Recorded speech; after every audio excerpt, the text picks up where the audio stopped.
জয় মা মহাকালী। আপনিও কি জানতে চান কেমন যাবে আপনার এই 15 দিন? তাহলে আপনার রাশি বা লগ্ন লিখে দিন কমেন্ট সেকশনে। আমরা সেই সময়সীমার কথা বলবো যা নিয়ে জ্যোতিষশাস্ত্রে এক মহাজাগতিক সতর্কতা জারি করা হয়েছে। 11ই মে থেকে 24শে মে 2026 এই 14টি দিন কেবল বাংলার রাজনীতির জন্য নয়, আমাদের প্রত্যেকের জীবনের জন্য একটি অগ্নি পরীক্ষার সময়। এই উইন্ডোটিকে আমি বলি দ্য পিক প্রেশার পয়েন্ট।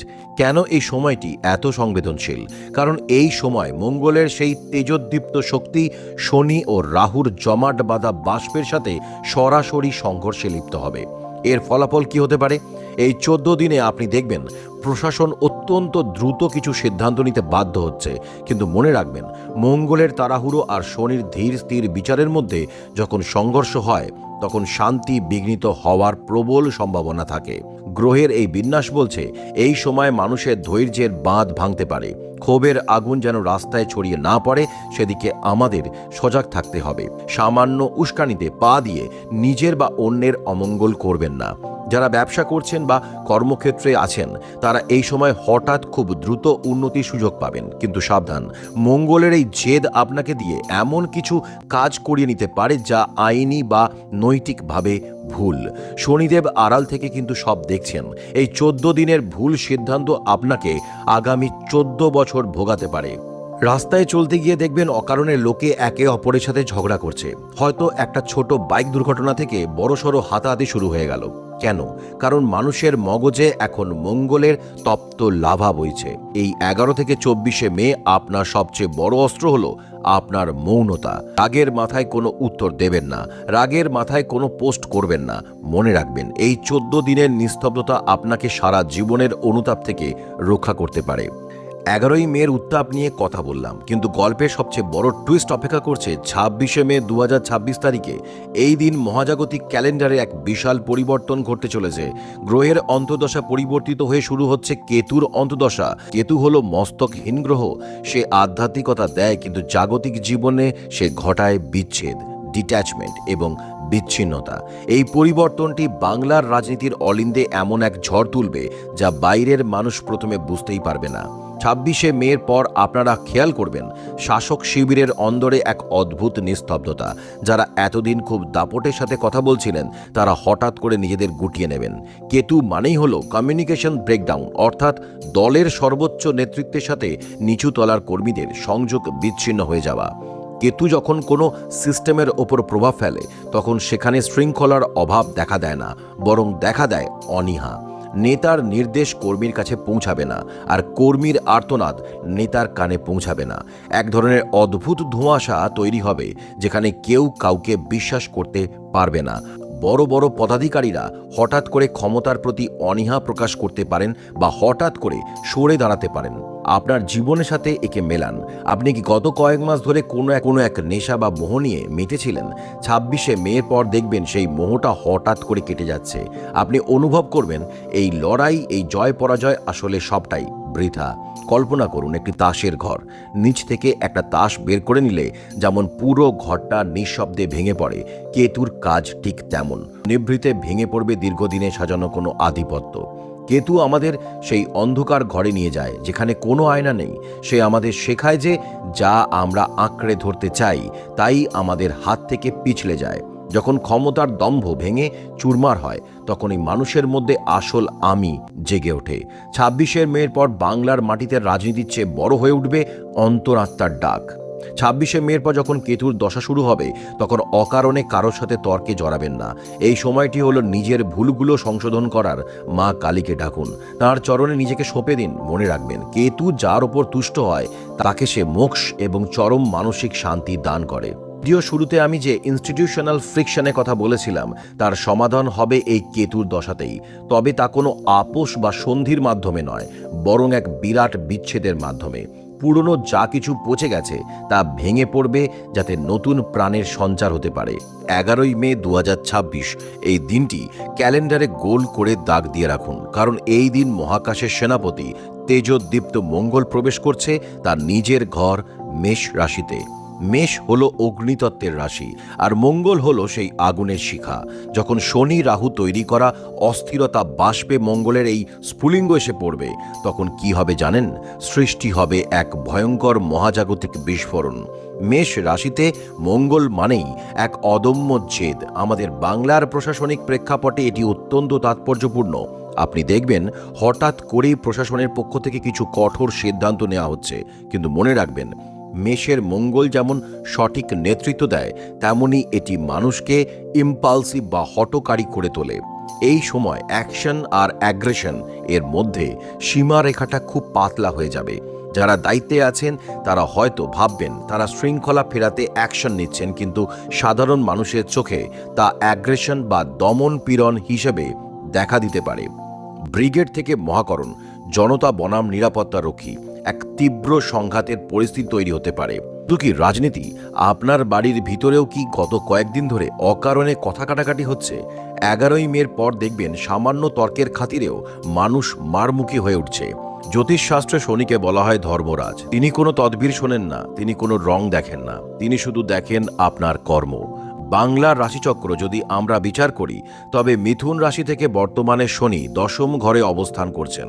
এই দশম ঘর হল শাসন, ক্ষমতা, মান সম্মান এবং কর্মের স্থান। যখন শনি এই স্থানে আসেন, তখন শুরু হয় এক ভয়ঙ্কর কিন্তু ন্যায়সঙ্গত প্রক্রিয়া, যাকে আমি বলি কার্মিক অডিট।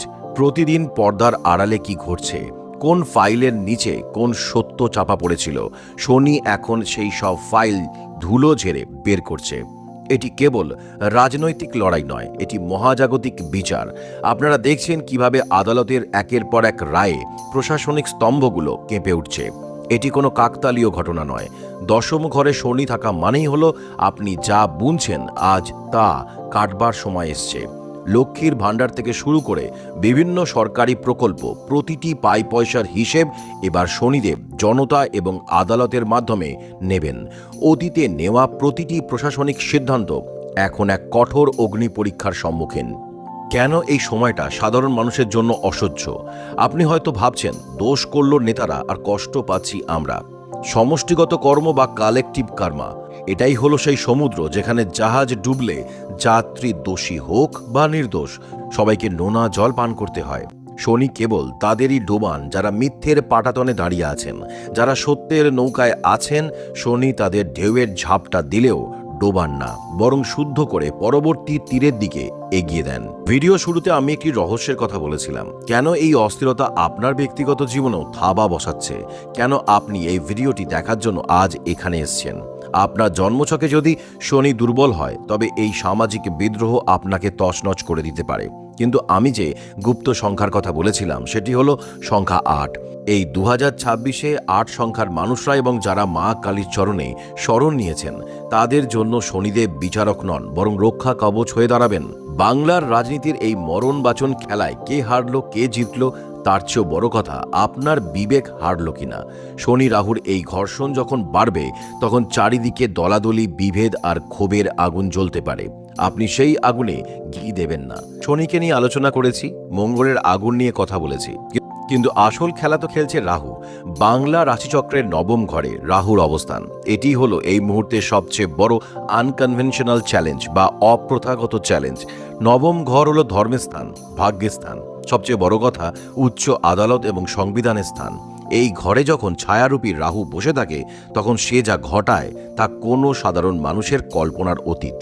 আপনারা কি খেয়াল করেছেন, আজকাল বিচার ব্যবস্থা আর সাধারণ মানুষের মধ্যে একটা অদ্ভুত অস্থিরতা কাজ করছে? রাহু এখানে প্রথা ভাঙার কারক। এই গ্রহের প্রভাবে এমন সব আইনি সংকট তৈরি হবে যা গত 50 বছরে কেউ দেখেনি। রাহু মানেই হলো বিবর্ধক বা অ্যাম্প্লিফায়ার। বাংলার কোনো ছোট ঘটনাকেও রাহু এমনভাবে ফুটিয়ে তুলবে যে তা রাতারাতি জাতীয় স্তরে পৌঁছে যাবে। শুরু হবে একটি ভয়ঙ্কর মিডিয়া ওয়ার। টিভি পর্দা থেকে সোশ্যাল মিডিয়া, প্রতিটি প্ল্যাটফর্ম রণক্ষেত্রে পরিণত হতে পারে। মনে রাখবেন, রাহু সত্যকে আড়াল করে, মিথ্যা বা অর্ধসত্যকে রঙিন করে পরিবেশন করতে ওস্তাদ। এই সময় রাজ্যে সরকারকে জাতীয় স্তরে চরম অস্বস্তির মুখে পড়তে হবে। এমন কিছু আইনি প্যাচ তৈরি হবে যার কোনো সহজ সমাধান বর্তমান আইনে নেই। আমাদের বাংলার যে রাজনৈতিক কৃষ্টি বা সংস্কৃতি ছিল, রাহু তাকে আমূল বদলে দিচ্ছে। আপনি হয়তো ভাবছেন আগে তো এমন হতো না। হবে কি করে? রাহু যে এখন নবম ঘরে, সে পুরনো ঐতিহ্যকে চ্যালেঞ্জ জানাচ্ছে। সে নতুন অদ্ভুত এবং চমকপ্রদ রাজনৈতিক সমীকরণ তৈরি করছে। একটু খেয়াল করে দেখুন, এখন খবর আর খবরের মধ্যে সীমাবদ্ধ নেই। খবর এখন হয়ে দাঁড়িয়েছে বিনোদনের অস্ত্র। রাহু এই মায়া তৈরি করছে যাতে সাধারণ মানুষ বিভ্রান্ত হয়ে পড়ে। কাকে বিশ্বাস করবেন আর কাকে করবেন না, এই দ্বন্দ্বে আপনি যখন ছটফট করবেন তখনই রাহু জয়ী হবে। রাহু হলো সেই কুয়াশা যা আপনাকে আপনার গন্তব্য দেখতে দেয় না। আপনি সামনের দিকে হাঁটছেন ভেবে হয়তো পাহাড়ের খাদে পা বাড়াচ্ছেন। এই সময় কোনো খবর বা কোনো আইনি রায় দেখে অতি দ্রুত উত্তেজিত হবেন না। আগে ধোঁয়া কাটতে দিন, কারণ রাহুর কাজই হলো সত্যের ওপর মিথ্যের চাদর চাপিয়ে দেওয়া। এবার আমি আপনাদের সেই গোপন জ্যোতিষতত্ত্বের কথা বলবো, যা সাধারণ গণনায় ধরা পড়ে না। আমাদের বাংলার রাশি হলো মিথুন, আর বর্তমানে শনি ও রাহুর এই যে 20 যোগ বা মহাজাগতিক জোট, তা ঘটছে মীন রাশিতে। জ্যোতিষশাস্ত্রে একে বলা হয় স্কোয়ার অ্যাসপেক্ট বা কেন্দ্রস্থ দৃষ্টির সংঘাত। মিথুন হলো বায়ুতত্ত্বের রাশি, যা যোগাযোগ, বুদ্ধি এবং দ্রুত সিদ্ধান্তের প্রতীক। আর মীন হলো গভীর জলতত্ত্বের রাশি, যা আবেগ, গোপনীয়তা এবং ত্যাগের প্রতীক। যখন এই দুই রাশির মধ্যে টানাপোড়েন শুরু হয়, তখন তৈরি হয় এক শ্বাসরুদ্ধকর গভর্নেন্স প্রেশার। আপনারা প্রায় দেখছেন রাজ্যের কোনো একটা সংকট তৈরি হচ্ছে, আর প্রশাসন তার মোকাবিলা করতে গিয়ে হিমশিম খাচ্ছে।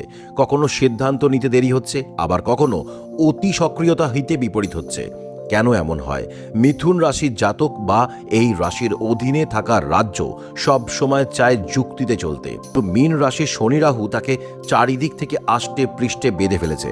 ফলে নেতৃত্বের মনে হচ্ছে সামনে এগোলে বিপদ, পিছনে সরলে আরও বিপদ। স্থানীয় স্তরে ছোটখাটো বিদ্রোহ বা সমস্যাগুলো এমনভাবে দানা বাঁধবে যে প্রশাসনের শীর্ষ স্তরে দিশেহারা বোধ করবে। এটাই হলো গ্রহে তৈরি করা সেই অদৃশ্য চাপ, যা রাজ সিংহাসনকে টলিয়ে দেয়। মিথুন রাশি মানেই হলো 2। এই সময় সাধারণ মানুষের মনেও দ্বৈত সত্তা কাজ করবে। আপনি একদিকে সরকারি সুযোগ সুবিধার সুফল ভোগ করতে চাইবেন, আবার অন্যদিকে প্রশাসনিক অব্যবস্থা দেখে ক্ষোভে দুঃখ পেতে পারেন। এই ইনার কনফ্লিক্ট বা অভ্যন্তরীণ দ্বন্দ্বে আপনার রক্তচাপ বাড়তে পারে। কল্পনা করুন, আপনি একটি উত্তাল সমুদ্রে নৌকা চালাচ্ছেন। উপর থেকে ঝড় মানে শনি আপনাকে আঘাত করছে, আর জলের নিচে এক বিশাল হাঙর মানে রাহু আপনার নৌকার তলদেশ ছিদ্র করার চেষ্টা করছে। এই অবস্থায় আপনার বুদ্ধি মানে মিথুন কি কাজ করবে, নাকি আপনি আতঙ্কে হাল ছেড়ে দেবেন? মনে রাখবেন, মিথুন রাশির অধিপতি বুধ। বুধ মানেই হলো বিচার বুদ্ধি। যখন চারপাশ থেকে চাপ আসবে, তখন গলার স্বর উঁচুতে না চড়িয়ে নিজের বুদ্ধিকে মাটির কাছাকাছি রাখুন। যে গাছ যত বেশি নমনীয়, প্রবল ঝড়ে সেই গাছই মাথা উঁচু করে টিকে থাকে। শক্ত কাঠ কিন্তু মাঝখান থেকে মরমর করে ভেঙে যায়। আজ আমরা কোনো সাধারণ রাশিফল নিয়ে আলোচনা করব না। আজ আমরা আলোচনা করব সেই মহাজাগতিক ঘূর্ণাবর্ত নিয়ে, যা আপনার চারপাশের সমাজ, রাজনীতি এবং আপনার ব্যক্তিগত সত্তাকে আমূল বদলে দিতে চলেছে। আপনি কি খেয়াল করেছেন গত কয়েক মাস ধরে আপনার চারপাশের বাতাসে কেমন একটা অস্থিরতা? শুধু আপনার জীবনে নয়, আমাদের প্রিয় বাংলা, আমাদের সমাজ, আমাদের প্রশাসনের অন্দরেও কেমন যেন একটা বিদ্রোহের সুর। আপনি হয়তো ভাবছেন, আমি এত পরিশ্রম করছি তবুও কেন স্থিরতা আসছে না, বা কেন চারিদিকে এত বিশৃঙ্খলা? এই মুহূর্তে আপনি যে মানসিক যন্ত্রণার মধ্যে দিয়ে যাচ্ছেন, তার কারণ আপনার কর্ম নয়, বরং মহাকাশে চলা এক মহাপ্রলয়।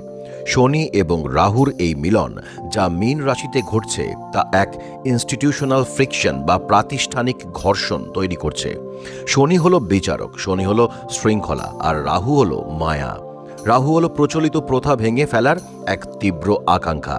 কিন্তু আপনি কি জানেন, এই শনি রাহুর বিষাক্ত বলয় আপনার জন্মছকের একটি বিশেষ সংখ্যার সঙ্গে যুক্ত হলে তা আপনাকে ভিখারি থেকে রাজা অথবা রাজা থেকে ভিখারি করতে পারে। ভিডিওর মধ্যেই আমি এমন একটি গুপ্ত সংখ্যা বা সিক্রেট নাম্বারের কথা বলবো এবং মা কালীর বীজ মন্ত্রের একটি বিশেষ প্রয়োগ বলবো, যা এই অস্থির সময়ে আপনার জন্য রক্ষা কবচ হয়ে দাঁড়াবে। কিন্তু তার আগে বুঝতে হবে কেন এই বিদ্রোহ, কেন বাংলার আকাশে বাতাসে পরিবর্তনের এত তীব্র গন্ধ। বৈদিক জ্যোতিষশাস্ত্রে মীন রাশি হলো মোক্ষ এবং শেষ সীমানার প্রতীক। এটি জলের রাশি, আর যখন সেখানে আগুনের মতো উত্তপ্ত রাহু এবং বরফের মতো শীতল ও কঠোর শনি অবস্থান করে, তখন সেখানে এক অদ্ভুত বাষ্প তৈরি হয়। এই বাষ্পই হলো রিভল্ট বা বিদ্রোহ। বর্তমানে বাংলার রাজনীতিতে যে অস্থিরতা আমরা দেখছি সেটি লক্ষ্মীর ভাণ্ডারের ভবিষ্যৎ নিয়ে দুশ্চিন্তা হোক বা প্রশাসনের অন্দরে ক্ষমতার লড়াই, সবই শনির রাহুর খেলা। শনি চায় স্বচ্ছতা আর রাহু চায় ধোঁয়াশা। কল্পনা করুন একটি চলন্ত ট্রেনের কথা। ট্রেনের ইঞ্জিন মানে প্রশাসন একদিকে যেতে চাইছে, কিন্তু পিছনের বগিগুলি মানে জনসাধারণ উল্টো দিকে টানছে। ফলাফল প্রচণ্ড সংঘর্ষ, ঘর্ষণ। ঠিক এটাই ঘটছে বর্তমান প্রেক্ষাপটে। মমতা বন্দ্যোপাধ্যায় জনমোহিনী প্রকল্পগুলো কি টিকে থাকবে, নাকি শুভেন্দু অধিকারীর নেতৃত্বে এক নতুন অ্যাডমিনিস্ট্রেটিভ ডিসিপ্লিন বা শনির অনুশাসন আসবে? মহাকাশ বলছে 2026-এর এই সন্ধিক্ষণ কোনো মিডল গ্রাউন্ড থাকবে না। হয় পূর্ণ বিনাশ, নয়তো পূর্ণ নবজাগরণ। আপনার জন্ম তারিখ যদি 8, 17 বা 26 হয়, অথবা 4, 13 বা 22 বা 31 হয়, তবে এই সময়টা আপনার জন্য মরণ বাঁচন লড়াইয়ের মতো। শনি আপনাকে নিয়ম মানতে বাধ্য করবে আর রাহু আপনাকে বলবে শর্টকাট নিতে। এই দ্বন্দ্বেই লুকিয়ে আছে আপনার জীবনের সবচেয়ে বড় শিক্ষা। মনে রাখবেন, শনি আমাদের আয়নার মতো কাজ করে। সে আপনাকে আপনার কদর্য রূপ দেখায় যাতে আপনি নিজেকে সুন্দর করার সুযোগ পান। আর রাহু হলো সেই মরীচিকা যা আপনাকে তৃষ্ণার্ত অবস্থায় মরুভূমিতে ছোটায়। তখন শনি ও রাহু হাত মেলায়, তখন বুঝতে হবে ঈশ্বর আপনার জীবন থেকে মিথ্যে সম্পর্ক এবং মুখোশধারী মানুষদের বিদায় করতে পরিকল্পনা করছেন। শ্রী রামকৃষ্ণদেব বলতেন, মাঝে হাল ধরে আছে, তুই শুধু বসে থাকিস না, তুইও একটু বৈঠা বা। আজ আমাদের সমাজের অবস্থাও তাই। আমরা ভাবছি রাজনীতি বা অর্থনীতি আমাদের নিয়ন্ত্রণ করছে, কিন্তু না। আপনার ব্যক্তিগত রেজলিউশন বা সংকল্পই এই মহাজাগতিক দুর্যোগ কাটাতে পারে। বর্তমানে শুক্রের প্রভাব কিছুটা স্থিমিত হওয়ায় সাধারণ মানুষের ভোগান্তি বাড়ছে। নিত্য প্রয়োজনীয় জিনিসের দাম থেকে শুরু করে সামাজিক নিরাপত্তা সবই যেন এক সুতোর উপর দাঁড়িয়ে। কিন্তু বৈদিক শাস্ত্রের লজিক বলছে, যখনই শনি মীন রাশিতে স্থিত হয় তখন সমাজের সবচেয়ে নিচের তলার মানুষের উত্থান ঘটে। অর্থাৎ যারা শোষিত তারা এবার গর্জে উঠতে পারে। এটি হলো প্রকৃত স্যাটার্ন রাহু রিভল্ট। শনি রাহুর বিদ্রোহ আর মঙ্গলের আগুন থেকে বাঁচার উপায় কি? শুরুতেই বলেছিলাম একটি গুপ্ত সংখ্যার কথা। 2026 সালে যোগফল হচ্ছে 1। 1 হলো সূর্যের সংখ্যা, অর্থাৎ এই সমস্ত অন্ধকারের শেষ হবে একত্বে এবং নতুন শুরুতে।